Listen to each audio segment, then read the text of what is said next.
Well, we're sort of all here, but I'm just waiting for Jem. I'm here. Can you hear me? We can hear you. We just can't see you. See me. Oh, see, it's typical, isn't it? It's the wonders of OBS. What does OBS stand for anyway? I'd assume online broadcasting system. It just makes me think of obstetrics. I don't even know what that is. Isn't it like a gynecological thing? Oh, is it? Oh. Yeah.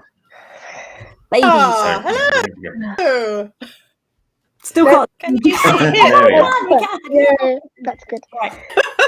Hooray for technology. Brilliant. Okay. I just hadn't pressed a button on my desktop, which is always good.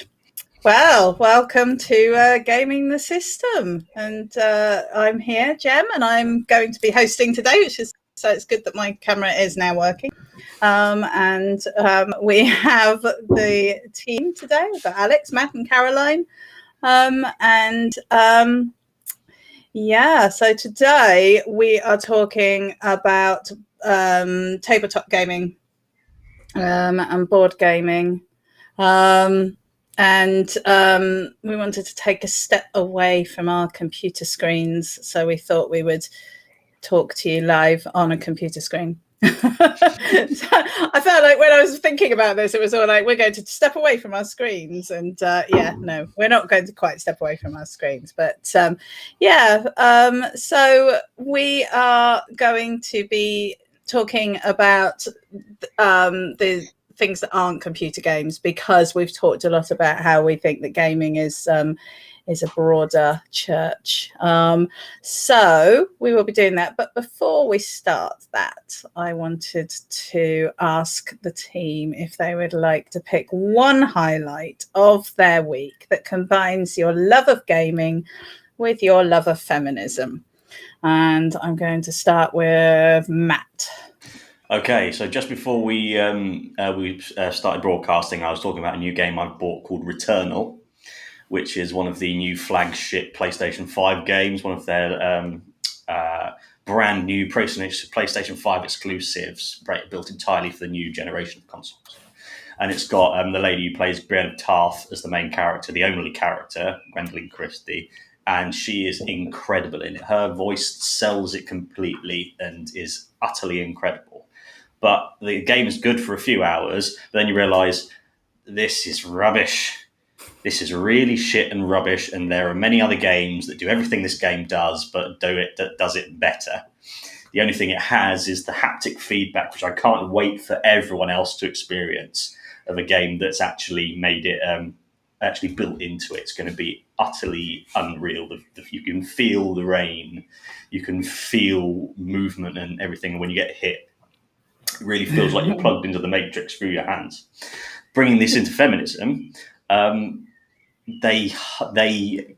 Gwendolyn Christie is like the tremendous female talent that is the only thing that could make it a salvageable experience. If she wasn't there, it would just be naff, and no one would. It wouldn't catch you in the first 5 minutes.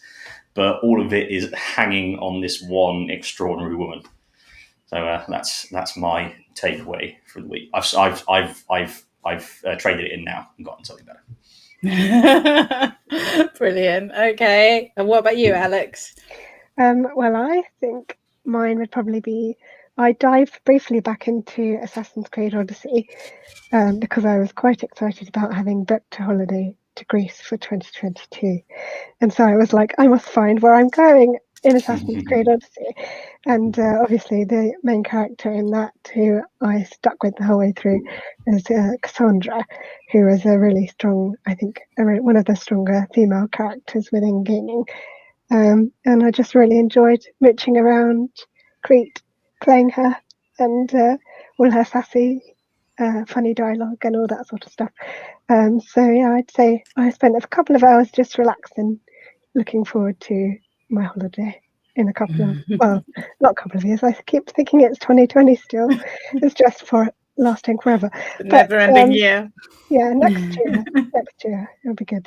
But yes. Fab. I'm very jealous of you booking a holiday. It's quite scary, but exciting. Yes. And Caroline, what about you? Well, as you know, and like, you know, I'd go on about this occasionally. I've been trying to get a graphics card since September, essentially. I mean, I know they only came out in October, but September was when I was like, right, I'm doing the whole rig up and everything.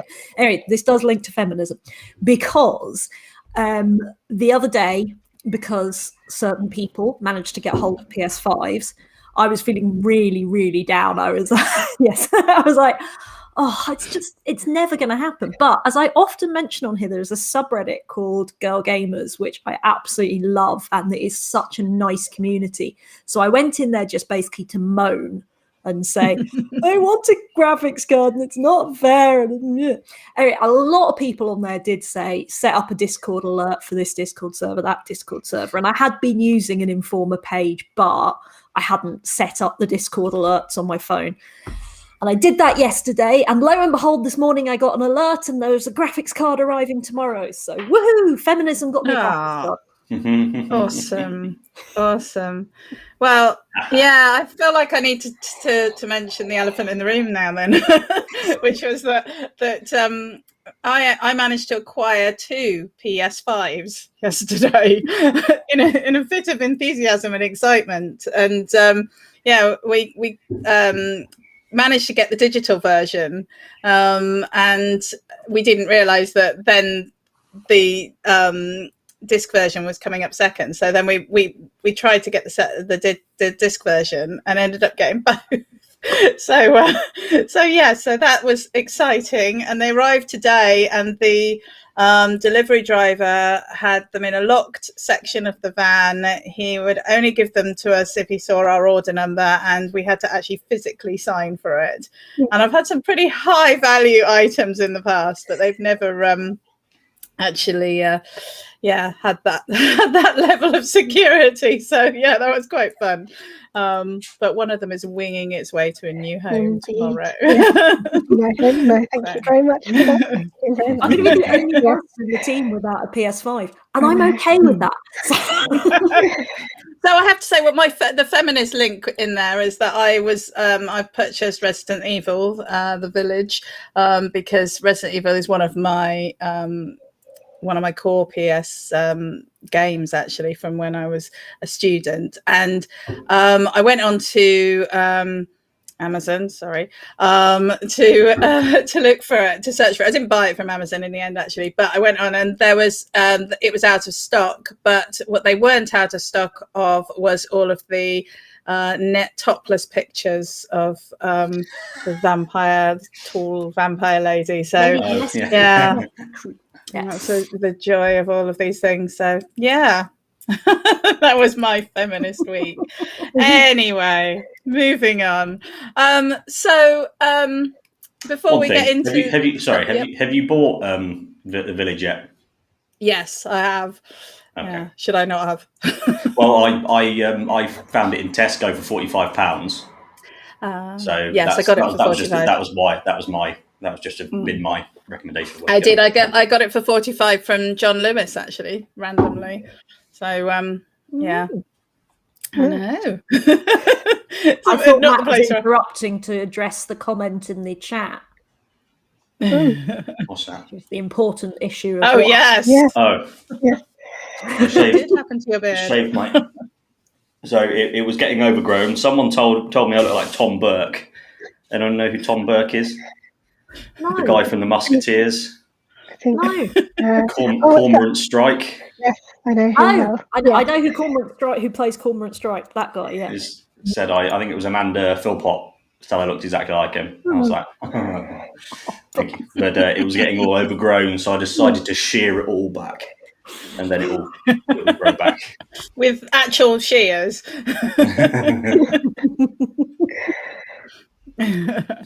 Okay, so before we get into the discussion today, I thought we needed to set some parameters. And when we originally conceived of the idea of gaming the system, I think we all instinctively thought of gaming as video games, but just like our shared ideology and our approach to politics, we wanted our gaming to be inclusive.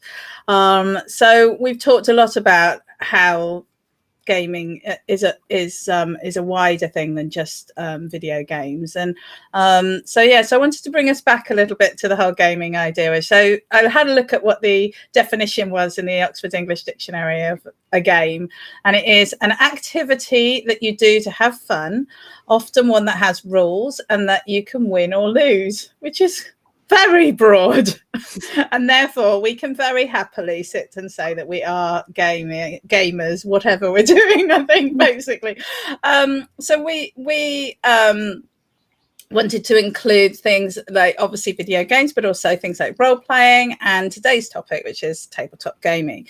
So tabletop gaming is also an extremely broad area. And originally, when we were thinking about today's session, I'd sort of thought about gaming, and I've been thinking about board gaming. And the more I looked into it today, the more I realised that was a very, very narrow view of what we're going to talk about. And I think that there's going to be a few people who watch this today who would not have called themselves a gamer, who will go away from today's talk and feel that actually maybe they are a gamer. And then we'll have you playing Resident Evil before and and Rust. So for the purposes of today, let's agree, and feel free to jump in if you don't, but let's agree that tabletop gaming includes any game that you play on a flat surface, not pool or snooker, but and it might require a board, it might use cards, it might have playing pieces or miniature figures, and dice, and it's usually played with 2 or more people. So that's going to be our very broad outline for this, but I am very up for being dissuaded from that definition, and I'm happy to include anything. So first question today is, what is your earliest memory of board games or playing board games? And I'm thinking Alex. Okay. I think probably my very earliest was playing a game called Ludo with my grandma and my sister when we were very, very little. But there was a whole bunch of other sort of old-fashioned games that my grandma used to keep on a chest of drawers on the landing. And they were ones that my mum and my uncle played as well. So it was kind of like this multi-generational sort of compilation of different board games, but Ludo was the very earliest that I remember playing. Yeah. So is Ludo like Cluedo? Because I don't think I've ever played Ludo. And I can't actually remember how you play it, but I remember there's like 4 primary colours, and then you've got all counters of the same colours, and you have a colour and you have to get around your section quarter of the board. I can't. Yeah, that might be. I've found you a picture. Yeah. I'm not sure if it's helpful or not. Thank you. That is vaguely like it, but you have to get your counters to the middle. I think. Looking at the picture now, it's coming back to me, and you just roll the dice and then move them. And there's probably more to it than that, actually. But it was a fun one, and I think it was one of the times I remember my grandma being most happy was playing board games with her, because she was rather grumpy a lot of the time, like from the times that I remember being with her. But no, board games was always one of our main family activities. Definitely, that's more like it. Yeah, there's the primary colours. I like the shocked face there. Yeah. Yeah, that's actually from something entitled "How Ludo Became the King of Games During the Pandemic." So, wow, still going through. Yeah. I've got to up my game then. Very old thing, but I don't know how old it is, but I'm assuming quite old. Yeah. Oh, So the family setting is really Very coming much through so. in Very that much. memory. Yeah. What about you, Caroline? Is your memory similar? I was going to slightly cheat. So I am what I always describe as a half only child. I have 4 brothers and a sister, but they are half brothers and sister, and they are a lot older than me. I'm the baby. So basically, by the time I was old enough to play with, they'd all left home. And my parents were a bit older. So nobody wanted to play board games with me.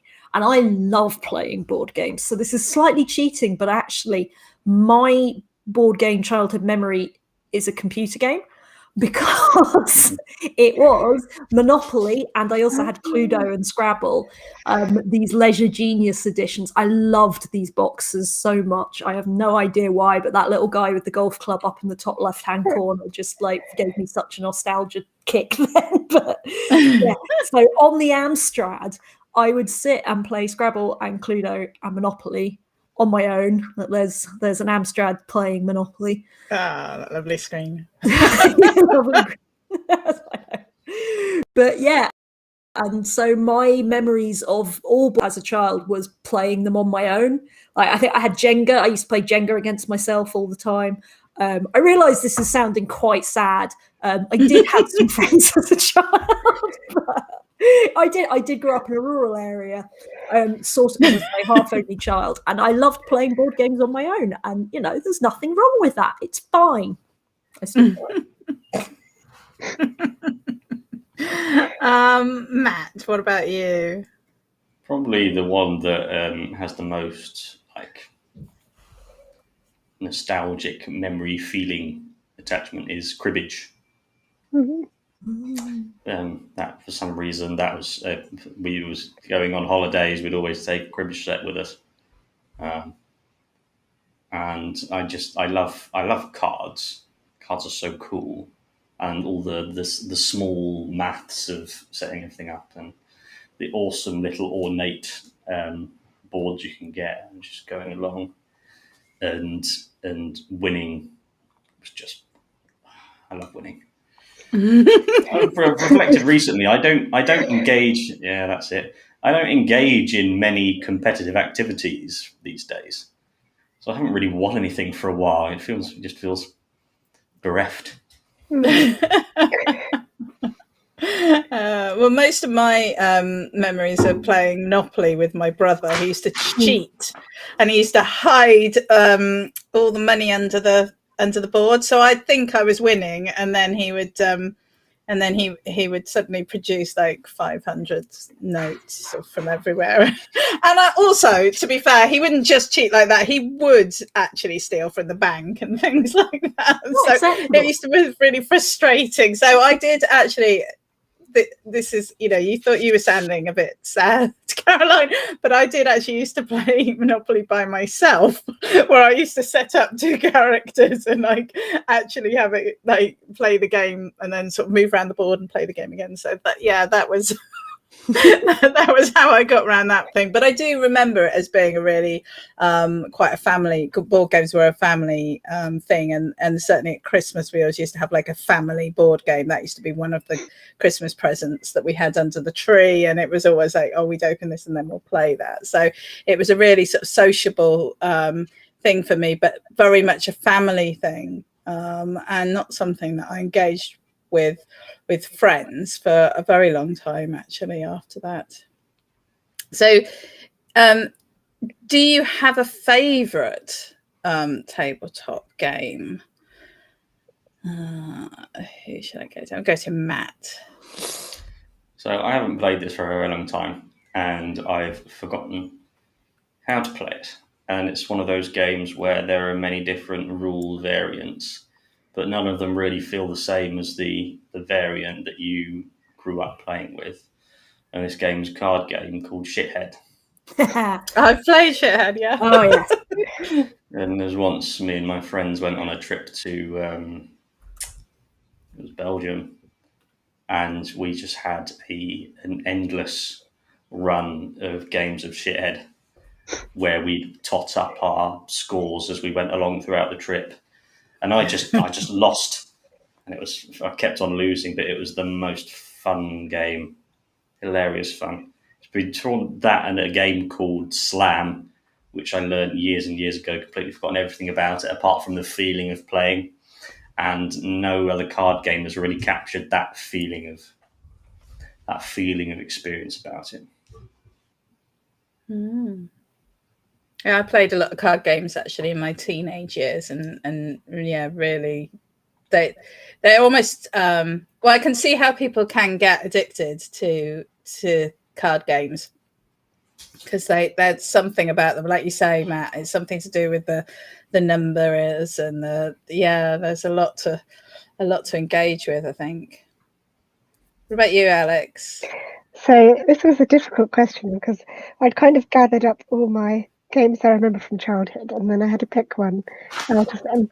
But I think my favourite is probably one that I remember having the most fun playing with family, and that is Outrage, which is a game that we bought after a trip to the Tower of London. So that those kind of memories were associated with it as well. I think I put in a couple of pictures of it. But incidentally, also, you might be interested to know, the deluxe version of Outrage is the most expensive video game in the world, board game in the world. And it costs £7,995. And that's because each of the crown jewels, which are part of the game, and the counter pieces, are all made out of precious metals and gems, I believe. It's ironic because that is the cheapest, shoddiest looking box I've ever seen. Right, honestly. What you have to do is you have to infiltrate the tower and then steal the crown jewels and escape without being detected or caught or put in jail. And it's just so much fun. It's really great. But there are plenty of other runners-up, I would say. Ones like Mousetrap, Pigs Might Fly, it's another very popular childhood game. Cluedo, obviously, we had a couple of different versions of Cluedo. The 1970s one, which was very old, was my grandma and granddad's. Pigs Might Fly was great. I love it. Pigs Might Fly looks awesome. I've never seen it before, but I'm very excited. They like shoot out of the chimney with air, and you have to catch them with the scoop. It's really hard. And you're a little pig detective with a little magnifying glass, and you go around. It's great. And then, yeah, both those Cluedos, I think, and obviously Monopoly. But yeah, it's really, there's so many that are just so great.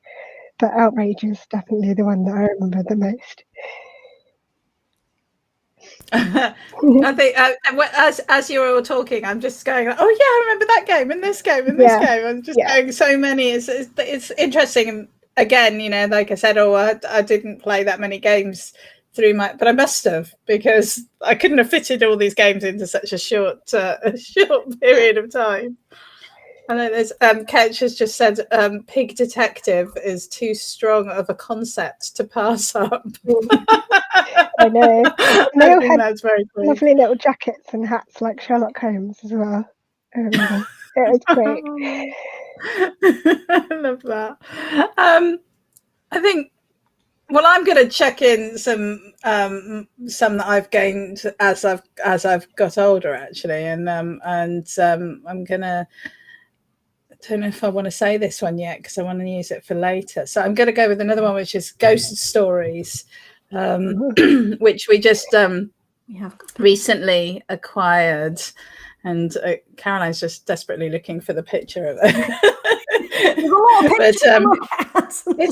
It's quite a complicated game, actually, where you have tiles. Yeah, so you've got these tiles, and the idea of the 9 tiles in the middle all have powers that you can do, and the idea is to basically go around the board. You don't really move around the board. You just try and keep the demons and the ghosts under control until the master comes out, and he's at some point, some space in the deck of cards, so you don't know how long, so it could be right at the bottom, but I don't think he's usually that far down, but yeah, so the idea is that you just have to kind of keep on top of the bad guys until you can defeat the boss, and it's extremely challenging, and it's a co-op game, so rather than playing against each other, you play together. So it's a great game if you're with friends or people that you can trust to work with you.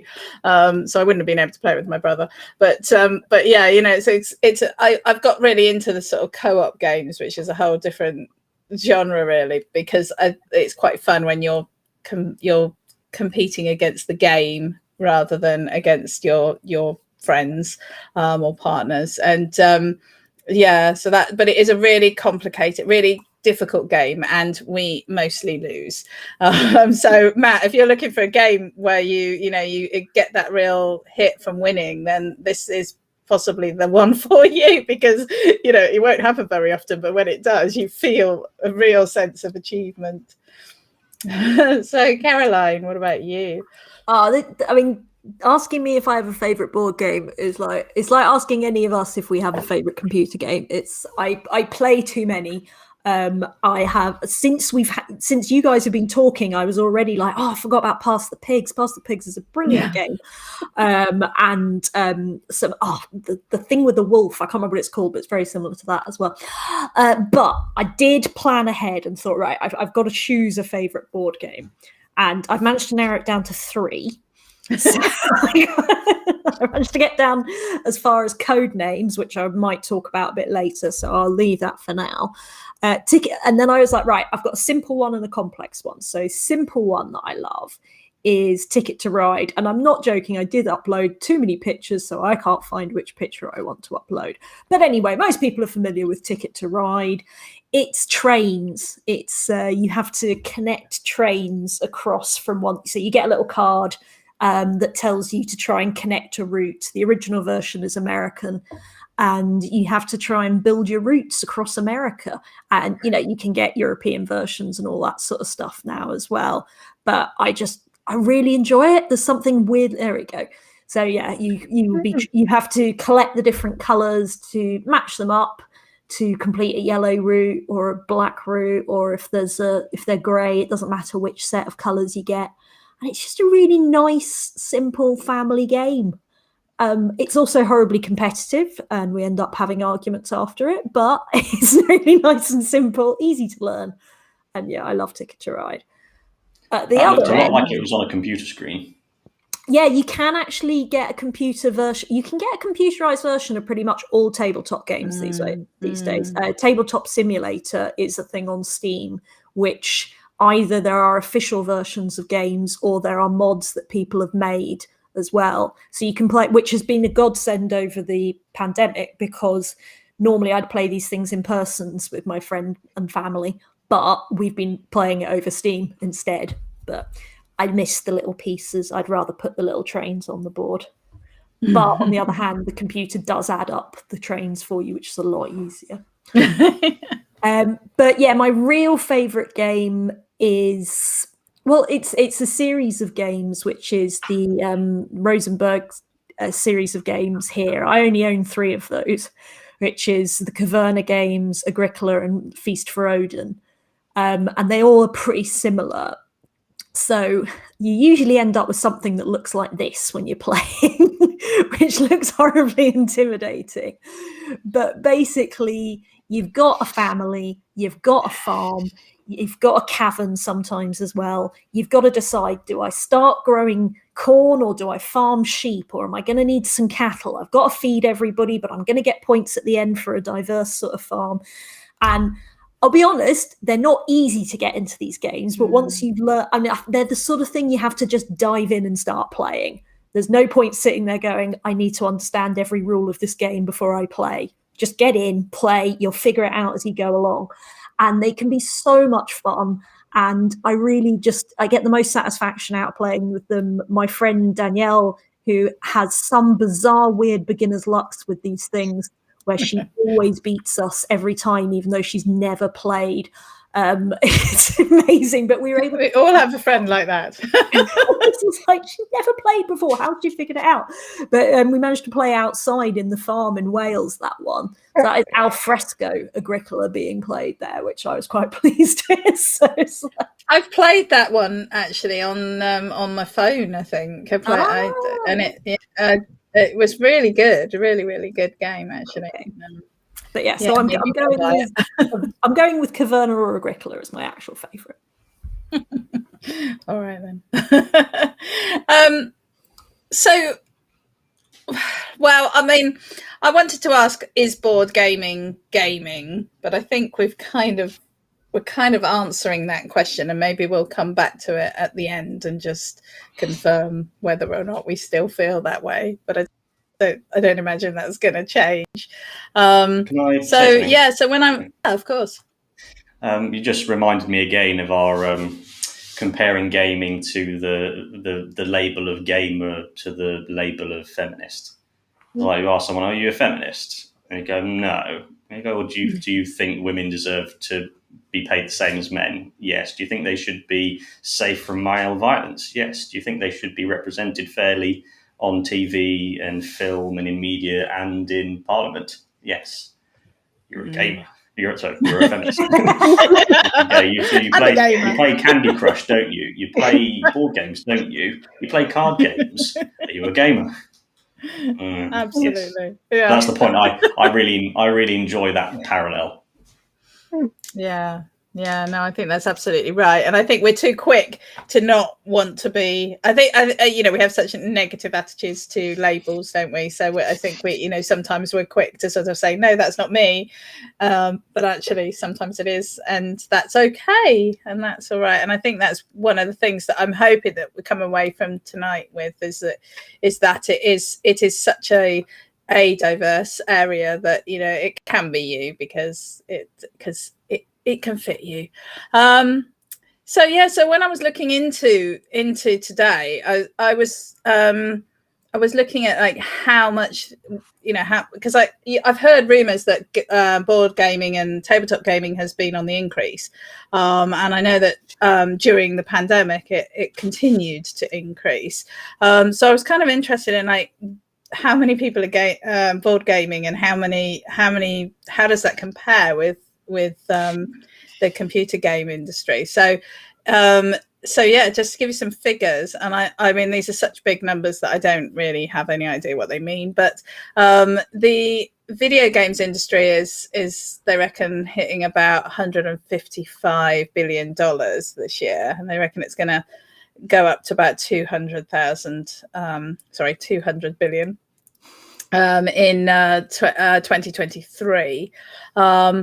Whereas that's the global market, the global games puzzles market, and this does include jigsaws, and which I'm not so sure about the jigsaw thing, but I feel like I have to mention it because that is obviously quite a big factor, and that's it's got a value, they reckon, of 11 billion this year, and it's going to go up again to 12 billion next year. So it's very much on the increase. They're saying they're getting like a 30% increase year on year at the moment in the board game industry, and I mean 67% of this industry is held by the classic family games that we've been talking about: Monopoly, Ludo, Scrabble, chess, and things like that. And collectible card games account for 35% of the industry. So there are big sections that are held by sort of smaller groups of games, but it is a very big industry, and it is on the increase. But aside from the fact that we've all been in lockdown for the last 20 years, I've lost count, year and a half, and the fact that it was on the increase before that, what do we think is driving that increase? What do we think? Why do we think there's been an increase in board gaming when, as I understand it, they're looking at a decrease in the video gaming industry, although they're still making ridiculous profits, but they're expecting a decrease in that. So does anyone want to jump in? My first impression to those of that information is it sounds like it might be a generational nostalgic thing, because it's sort of how you have the generation that came up where their video games were much smaller than video games. So board games were, start that again. Video games were in the minority. board games are in the vast majority, and that's how it had been for decades and decades and decades, because there were no computers to have computer games on. And now computer games and board games would sort of overlap each other, and then video games grew and grew and grew. And now it feels like, I don't think like the really young generation are playing much board games and not having that kind of connection that the older people would be now. And I would imagine it makes them hearken to their youth, and maybe it's something that they want to share with their children. But I think but board games are something that I don't think they'll ever disappear, because they are true classics of entertainment. And I think it just struck me then something you were saying about how board game, the industry may still be growing because there's always going to be demand for it, but it may not be innovating as much, because when people think of board games, they have their things that they love. And I don't think it's very common to sort of, I don't know if there are new classics being made in board games. Whereas with PlayStations, there are new classics all the time, and other Steam and everything. That was my first impression on it. Well, I'm going to bring Caroline in there to respond, because it is interesting, because I do think everything you said's right, Matt, and I do think there is a bit of that sort of nostalgia type stuff, and I think we can't underestimate the impact of the pandemic.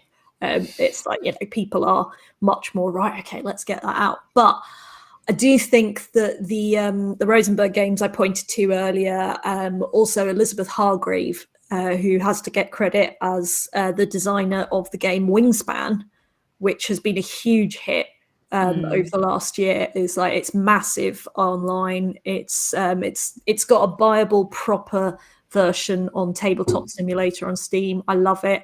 I really want a physical copy of it one day for this, which is that one of the main mechanics of the game involves you putting dice into a birdhouse, and how they come out has a massive impact on the game. And I absolutely just love that, and I think it's brilliant. But I think the whole, if I was pretentious enough to really remember all the details, but I think usually it's called the Germanic board game movement of the last 10 years that's brought us things like Settlers of Catan being the famous one, which I'm really embarrassed to admit I've never played. I've played every board game under the planet, and I've never played Settlers of Catan. Oh my gosh. Well, just largely because it's that thing of like, God, that's just so popular now. I think there has been real innovation in the board game industry to create games for adults rather than just for children's entertainment. And I think that some of the games that are being played, like the more complex end of the things that I play, are really tactical and structural. And if we would go back and look at one of the oldest board games, you see what I've done there? Chess.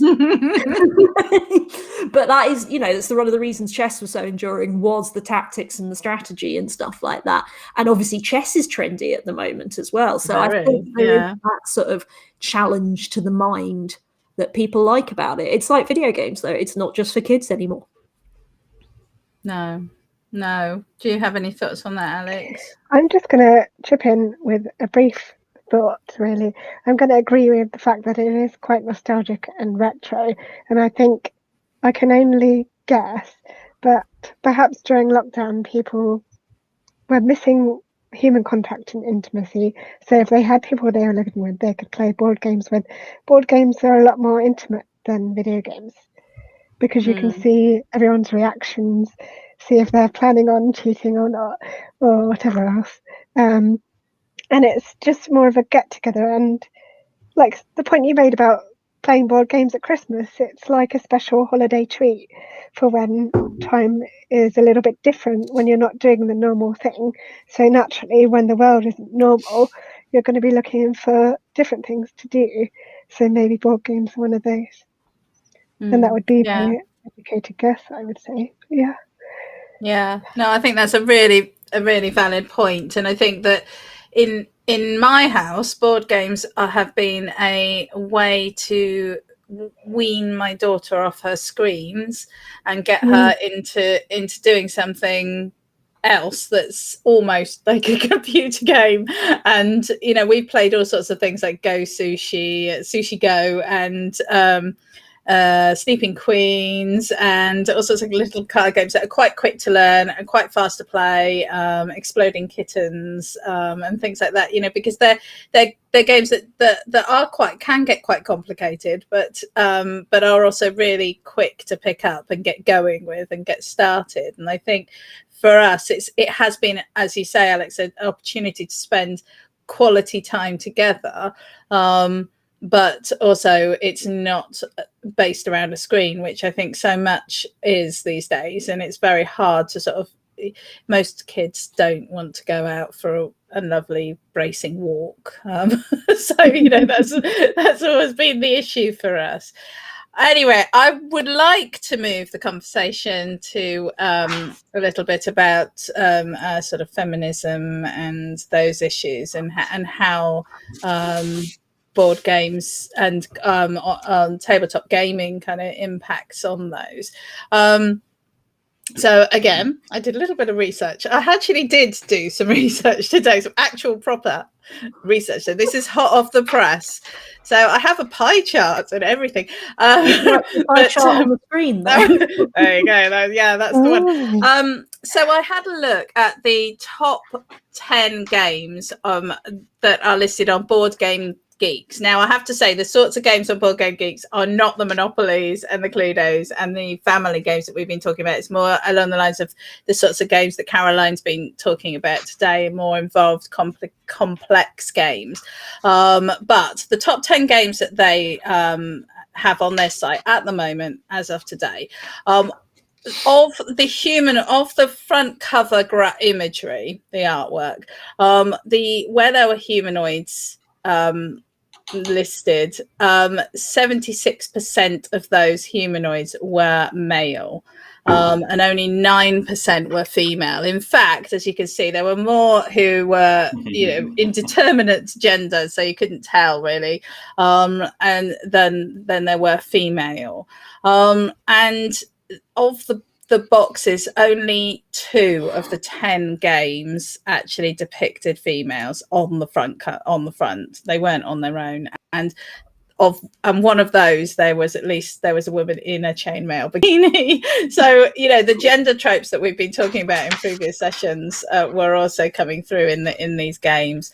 And there was actually one box where it had 4 men lined up, and then in the background they had a sort of army scene which was very male dominated, and on the other side they had a sort of town, a sort of Sherlock Holmes London city scene. I didn't get any pictures of these, I'm afraid, but a city scene, and there wasn't one single woman that I could see, and it was a city scene, so that would have been a perfect opportunity to put a woman in. So women are not appearing on any of these boxes, and they're not really seeming to be mentioned much in the game. That's the one. Well done. How did you know? So when I dug into it a little bit deeper, I found that of those top 10 games, all 10 had male designers that had designed the game, and only 3 had a female graphic artist as part of a mostly male team. So even I think, Matt, last time we were talking about women in the games industry, being the ones to sort of stand up and say, hey, no, a woman wouldn't dress like that, or that isn't the way, but it's, when you've only got one woman there and the rest are, it's a big group of men, I think it's a lot to expect them to carry that can. So it feels to me like games are very targeted at men and very male in their sort of presentation. When you step outside of the family game and the casual gaming area, have you, in your travels, noticed any of this in your experiences of the games that you've played? I'm going to come to Alex first. Okay. I'm going to take you back to the oldest game that we have in the house, which is all the way from the 1950s, and I put a lot of pictures of this in. I got very excited about this. It's a game called Scoop, which is about making the front page of a newspaper, and you have points on the back of different articles and things, and whoever gets the most points wins the game. And it is a game by the makers of Monopoly. I've put in a lot of pictures just so you can appreciate like how old it is. It could be in a museum by itself. It's just so fascinating. But I did notice in the instructions when I was reading them, because we played it last summer as part of our lockdown, that it talking about the players as he. There's no mention of he or she. So I think whoever wrote the instructions just thinks that no women play games, or no women will play this game, apparently. It's just always a he, which I thought was rather telling, really. Yeah, and certainly in terms of other games, just thinking about the kinds of characters that you play, whether they're like figurines or animals, is mostly what we kind of play with, if you think about Monopoly and the little dog and stuff. But where there are humanoids, say in 1970s Cluedo, I think all the characters were white from what I remember. There's no sort of diversity there or anything really. No. So yeah, it's just interesting to think about, like, in terms of how they reflect the society at the time, or at least the dominant patriarchal society. And then when you have like or as you said, you were saying earlier about that you have all the board games from previous generations, and that's what's available to you when you go around to your grandparents' houses or whatever. And so it's not like, oh, you can just, that's in the past. We are still being exposed to that gender stereotyping, aren't we, even though it may well be of its time. Yeah.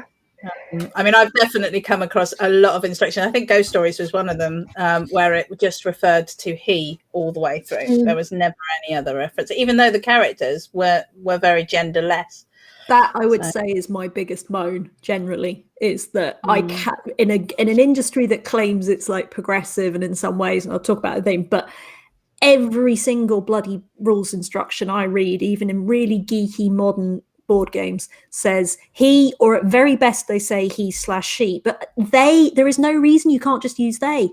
The player does this, they then do this, they must take a card. There is nothing wrong with just using a nice gender neutral language there, rather than to make it jarring, because it is jarring to me. I'm usually the one reading the rules and it says he, and I'm like, well, I'm not a he, I don't want to do that.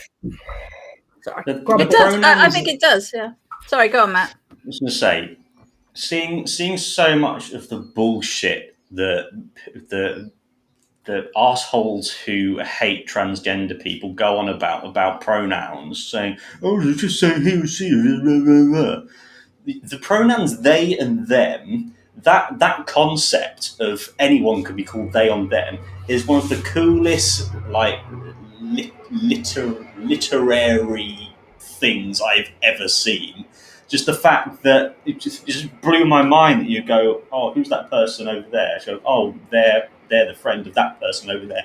And it's just they and them can just make sense for anyone. And so it just, on an intellectual level, as well as being on a moral and just intersectional human being level, people's rejection of just going they or them, as if it's an affront on them, and on them makes it all about them. Yeah. And I wanted to shout that from the rooftops for so long. That's yeah. Caroline, did you have anything else you wanted to add to this? I wrote paragraphs thinking about it.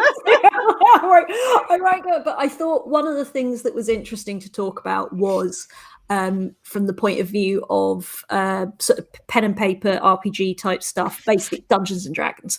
There are other versions out there. This is probably my only chance to plug Burning Wheel and say what a good system that is, so I'm just going to mention that now. But Dungeons and Dragons, but also other board games like Small World and the Caverna expansion of Fairy Folk have this problem of races.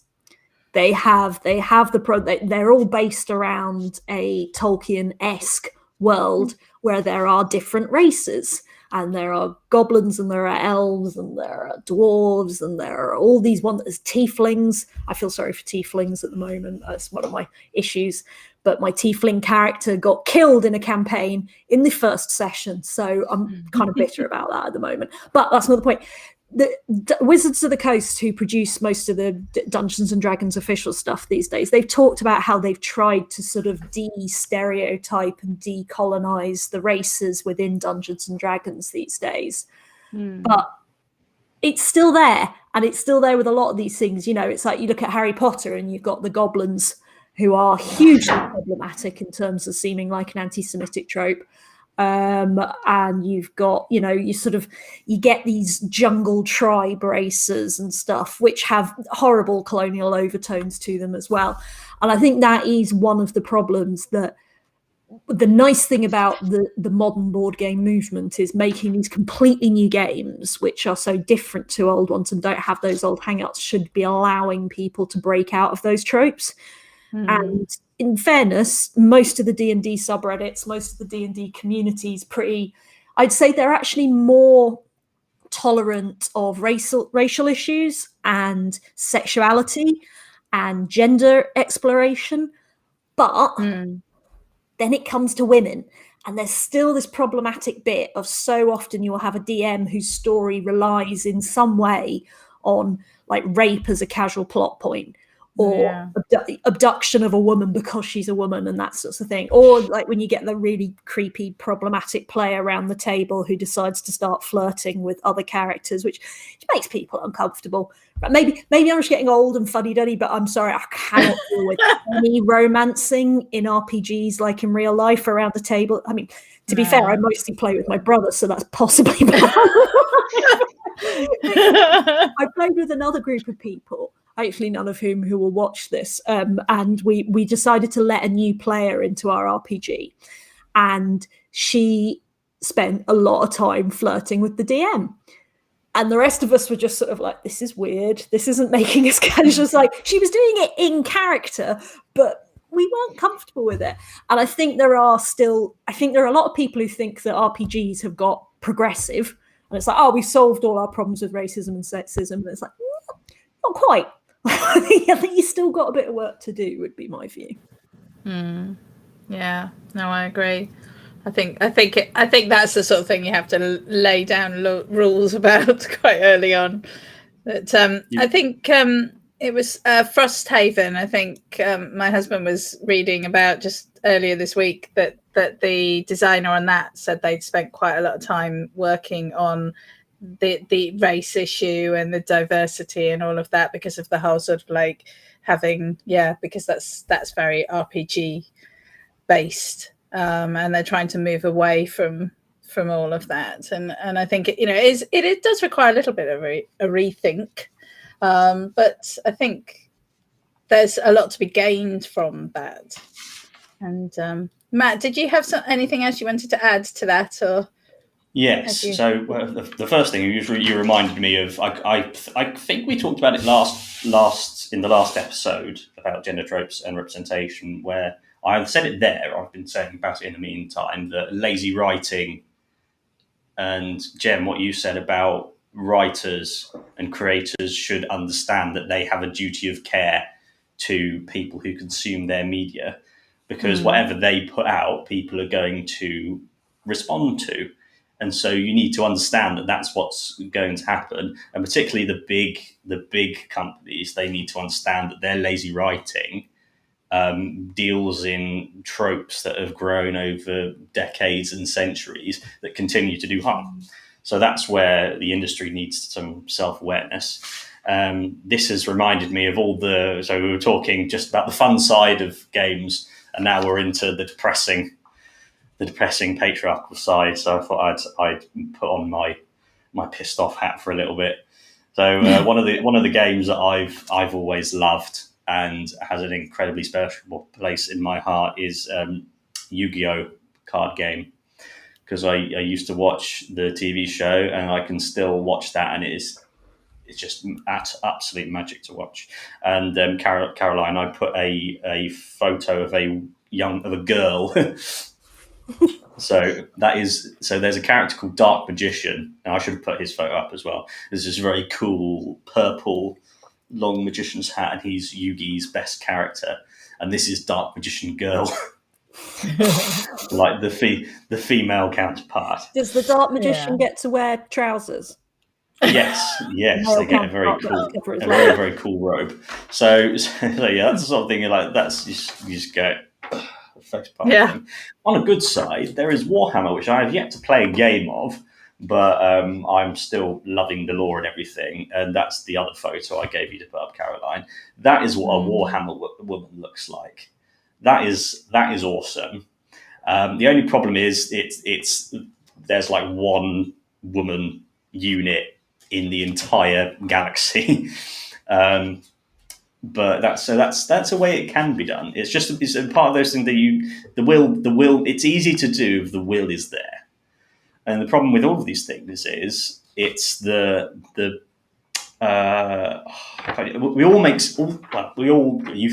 all three make such fantastic points that I forget which one of you says them. So I'm just going to say one of you said about how people making games. The people making games now are making games like their childhood games, only really tactical and really grown-up versions now. And that's because they're people who played the games when they were young, and now they're making the games that they want to play now. And so as long as it keeps on going, it's the men making games for the men making games for the men. That's the way it's going to continue to go on. And as with everything, it reflects every other industry, in that it's men making games for. I've said it's like 14-year-old boys making games for 14-year-old boys, and I have yet to see any evidence that isn't the reality. And have any of you heard of a sitcom called According to Jim? No. Oh, it's a wonderful sitcom, and one of the guys in it coined the term mantasy, which is a male fantasy, and that struck me. That is 100% what so many games and TV shows and everything are. They're fantasies. So that's absolutely spot on. And what you were saying a minute ago, Jem, this time I remember Jem, about the top 10 board games and the representation on the covers.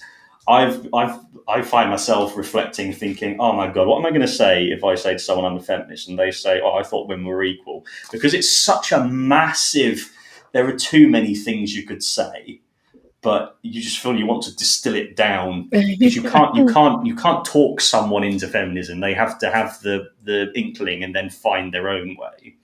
And one way I thought that might be helpful is if you go onto Netflix and just scroll along on Netflix through all the things and count how many it goes man, man, man, man, man, woman, man, man, man, woman, man, woman, man, man, animal, man, monster.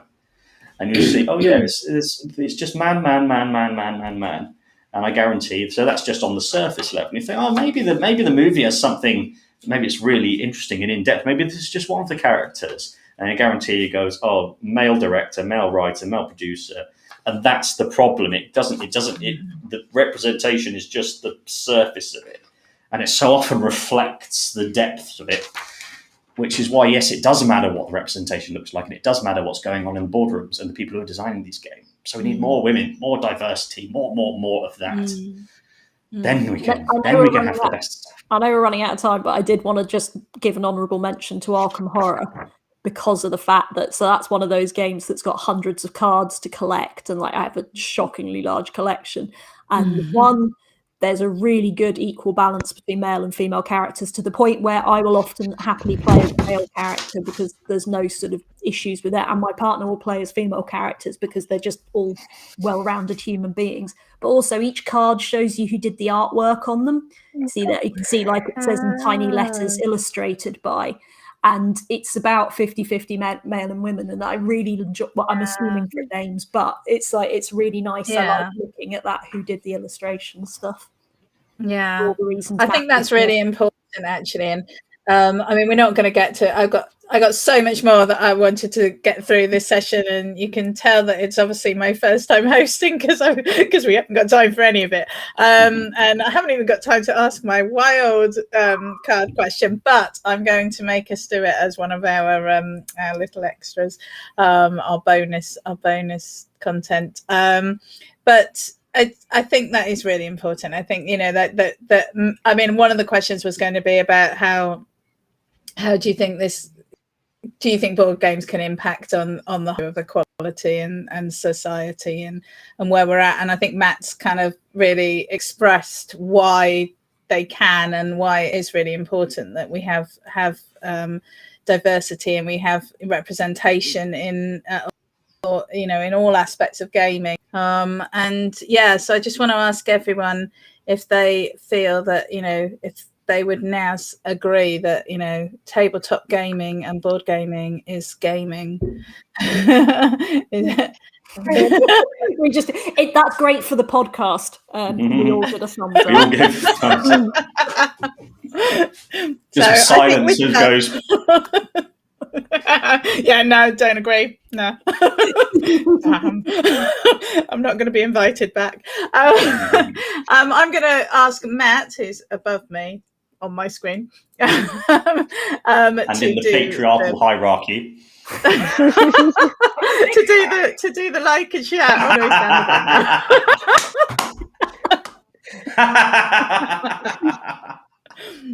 Yes. To tell everyone where you can all find us and follow us and all of that. Do your thing, Matt. Yeah, if you want to watch us, we're on YouTube, Facebook, and Twitch every Thursday at 7 p.m. We have tons of stuff backed up on our YouTube channel specifically, and you can find it on Facebook as well, but it's easier on YouTube. Please like, share, and subscribe. We're now on 23 subscribers on YouTube, so please be that 24. And if you can be that 25, even better. If you want to listen to us, we're on Spotify and literally everywhere you can get a podcast. If you can follow us, subscribe on there, and give us a comment and a rating, specifically on iTunes, that does a tremendous job in order to help people find us. That's everywhere. And Jem, do you want to lead us out? Awesome. Thank you, Matt. And thank you, everyone, for your wonderful comments, as always. And yeah, we'll see you soon. I'm sure we're going to be talking about this again. So we'll see you next Thursday. Bye.